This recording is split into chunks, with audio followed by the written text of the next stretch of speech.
I love the manga artist Junji Ito and what he's able to do, and also like the film Cure by Kiyoshi Kurosawa was something I was thinking about a lot. There's a lot, certainly the birthday party comes to mind. That's one of my favorites. Mohon perhatian. Eits, sebelum nonton, subscribe dan nyalain loncengnya biar makin asik. Selamat nonton! Hi Parker, my name is Nandra. I represent Cinema 21, the largest cinema chain in Indonesia. Hi, nice to meet you. Okay, so I've watched the movie. It's really fun. I'm a big fan. And from the very beginning of the movie, I noticed that it's very different than any other horror movies. It's very uncomfortable and unsettling. Can you tell me what movies that inspire you making this movie? Yeah, well, first of all, thank you for saying that.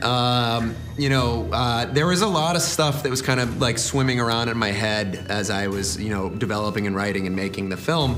Some of the touchstones were definitely Rosemary's Baby, that feeling of being gaslit, not being believed, being told that you're wrong was going on in there.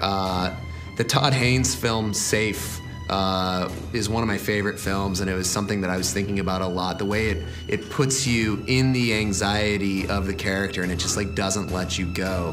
But then I was also thinking about, certainly, like Japanese horror. I love the manga artist Junji Ito and what he's able to do, and also like the film Cure by Kiyoshi Kurosawa was something I was thinking about a lot. The nightmarish atmosphere of that film and the way that it balances the horror with the investigative elements. Those are just some of the references that were on my mind.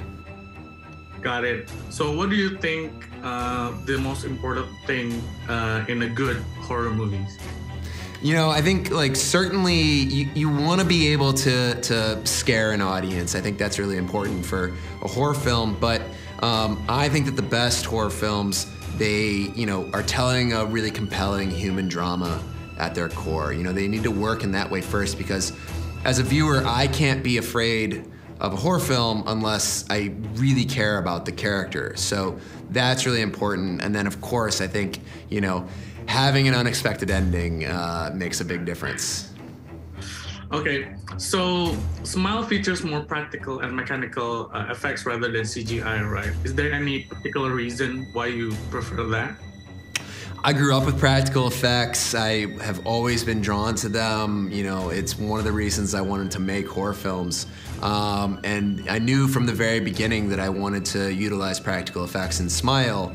And to Paramount's credit, they supported that and got behind it.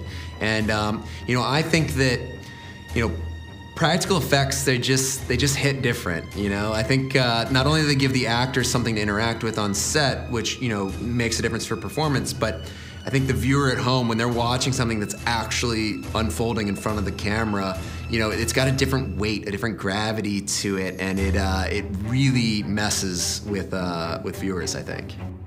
Okay, so why do you think Smile is a movie that we need to watch on a big screen rather than like streaming services? Yeah, well, I think it's a movie that we made that is best enjoyed big, both in the vision of it, but also the audio, and the soundscape that we created. But I think horror films are just, there's nothing better than the communal experience that comes with watching a movie in a theater with the rest of the audience, where everybody is jumping at the same time, screaming at the same time, laughing together, squirming in their seat. There's nothing better than that. Okay, without spoiling anything, is there any particular scene that you cannot wait for fans to watch? There's a lot. Certainly the birthday party comes to mind. Yeah, that's one of my favorites. Okay, thank you, Parker, for your time. Thank you, I appreciate it. Asik kan videonya? Jangan lupa like, subscribe, dan komen ya. Sampai jumpa di video selanjutnya.